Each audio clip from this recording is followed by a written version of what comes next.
So Hudson Station, it was a 90-acre parcel, and obviously that's a little big for us. Yeah. So we started working with the owner, and they were trying to sell different pieces to a commercial corner, which is now a Fry's Grocery. Yep. And then along the south end is going to be more single family. So this was a really good fit right there next to the commercial with a school across the street. Mm-hmm. But it did take about 4 years to get it through. And, you know, one of the things that was involved in that was undergrounding some irrigation. Okay. And boy, when they say working with the federal government, they're not kidding.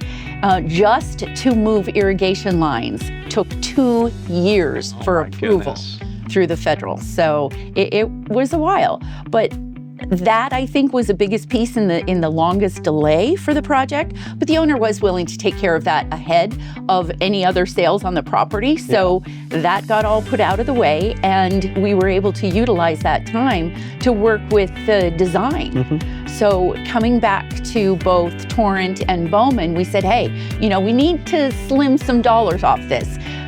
So in that redesign, we really started looking at how to optimize every piece on the parcel. So being able to change it from CMP to StormCapture allowed us to then put the dry wells underneath the StormCapture. I want to come back to the dry wells being underneath the StormCapture, but just can you share a little more on your experience with CMP in the Valley? Mm-hmm. Yeah, most of our projects have CMP on them. We've only recently started going to the StormCapture. That was mostly related to the cost of concrete versus the cost of steel. Yep.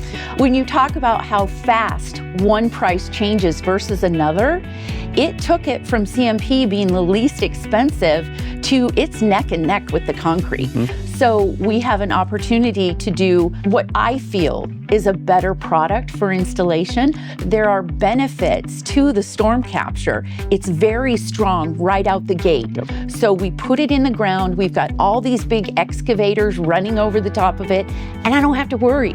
Nobody has to have that as an item on risk in their budget. Yep. We'll go back to the design a little bit. I remember a few different sets of plans on this one. Mm-hmm. Can you walk us through just how the StormCapture and eventually the MaxCapture, we were able to get that specified on this project? Yes. Yeah. So that's one of the things that we do.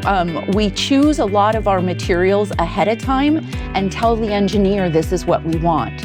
So the fact that the MaxCapture is shown right on the grading and drainage plans, Torrent is in on that job right away because it's you've got a copyright on it.